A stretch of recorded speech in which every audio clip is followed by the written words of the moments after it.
In the ancient kingdom of Ross, a young wizard named Ryan was renowned for his extraordinary healing abilities and magical prowess, as well as his skill in concocting potions to cure ailments. His fame reached the royal palace, and the king, who had no heir, summoned him, unaware that he was about to be drawn into the vortex of an ancient curse. 3 years ago, Ryan traversed into this fantastical world reminiscent of the medieval era, arriving in the kingdom's forest and becoming a true wizard. However, he was dissatisfied with his power, as he longed to find the legendary child of destiny to enhance his strength. The king and queen had been childless for many years, and yearned for a child. Upon hearing of Ryan's miraculous abilities, the king summoned him. When Ryan arrived at the palace, he felt an unprecedented force of desire and realized that the king and queen might be the very children of destiny he was seeking. He raised his hand, chanted an incantation, and felt a warm radiance envelop his body. Instantly, the king and queen felt completely rejuvenated.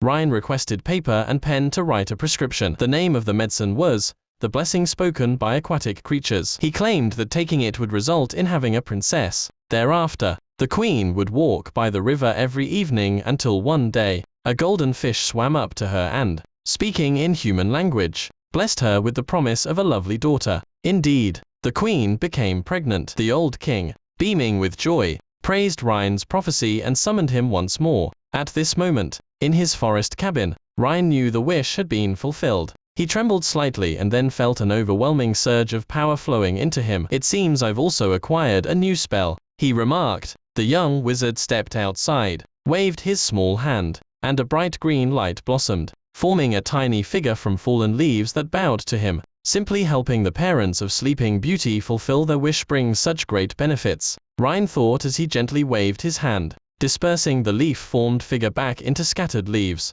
Accepting the king's invitation, Ryan became the royal advisor. He named the soon-to-be-born Princess Aurora. The kingdom's inherited magic book recorded that the world was a continent sewn together from multiple fairy tales. Determined, Ryan decided to explore beyond the kingdom. 6 months later, the princess was born. The king hosted a grand banquet, inviting Ryan and 13 witches to bless the newborn princess. During the princess's christening ceremony, the dark witch Maleficent, upset that her plate was not made of pure gold, realized she had not been invited and cast a curse. The princess will die from a spindle prick on her 16th birthday. Her maniacal laughter and curse plunged the entire kingdom into a deep despair. "I invited you to the banquet, offered you a sumptuous feast, yet you curse the princess and my kingdom." The king stood up in furious outrage. "The curse is set unless I die. It cannot be undone," said the dark witch, transforming into a black dragon. The dragon flapped its wings fiercely,